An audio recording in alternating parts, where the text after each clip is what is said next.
रामायण। आज के वक्त में हर कोई जानता है कि रामायण किस वजह से घटित हुआ था और कैसे श्री राम जी ने रावण का वध किया था। लेकिन क्या आप जानते हैं कि रावण के वध के बाद शूर्पणखा जो कि रावण की बहन थी उसका क्या हुआ और श्रीलंका का क्या हुआ था। वाल्मीकि रामायण और रामचरितमानस के अनुसार शूर्पणखा श्रीलंका में ही रही थी या फिर उन्होंने श्रीलंका छोड़ दिया था। वेल हेलो फ्रेंड्स, स्वागत है आप सभी का हमारे चैनल द हिस्टोरिक वर्ल्ड में। मैं हूँ आपकी होस्ट सैमी और आज की वीडियो में हम रामायण के मेन कैरेक्टर शूर्पणखा और उससे रिलेटेड चीजों को देखेंगे और रामायण की टाइमलेस जर्नी को भी एक्सप्लोर करेंगे। लेकिन उससे पहले आप चैनल को सब्सक्राइब जरूर कर लीजिए। शूर्पणखा ने महाकाव्य रामायण में एक महत्वपूर्ण भूमिका निभाई थी। वो वाल्मीकि रामायण के सबसे महत्वपूर्ण पात्रों में से एक है। वास्तव में शूर्पणखा रामायण युद्ध का प्रमुख कारण थी, जिसके परिणाम स्वरूप अंत में भगवान राम द्वारा रावण का वध हुआ। शूर्पणखा का मतलब है तेज नाखूनों वाली। वह ऋषि विश्रावा और कैकसी की बेटी थी। शूर्पणखा ने दुष्ट बुद्धि से विवाह किया, जो कल्कीय दानव वंश का राजकुमार था। उन्हें बहुत जगह विद्युत जीव के रूप में जाना जाता है। दुष्ट बुद्धि रावण के दरबार का एक प्रमुख सदस्य भी था। शूर्पणखा का दुष्ट बुद्धि से एक बेटा भी था, जिसे संभारी के नाम से जाना जाता है। हालांकि दुष्ट बुद्धि को रावण ने मार डाला क्योंकि वह उनके खिलाफ साजिश रच रहा था, जिसके कारण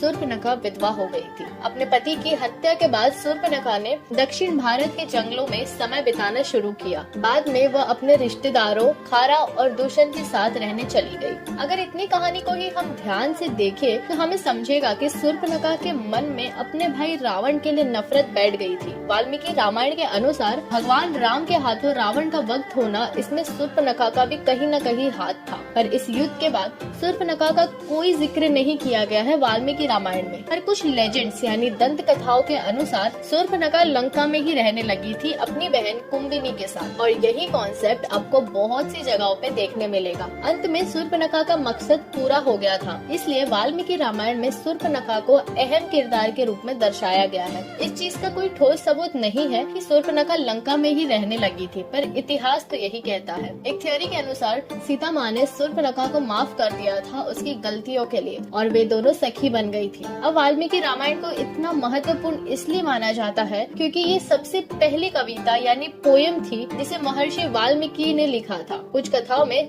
शूर्पणखा को बहुत ही खूबसूरत औरत के रूप में डिपिक्ट किया गया है और कहीं बहुत ही बुरी औरत। सो गाइज, उम्मीद करती हूँ वीडियो आपको पसंद आई होगी। पसंद आई हो तो इसे लाइक और शेयर जरूर करना और याद से हमारे चैनल को सब्सक्राइब भी करना। मिलते हैं अगले वीडियो में। Thank you for watching.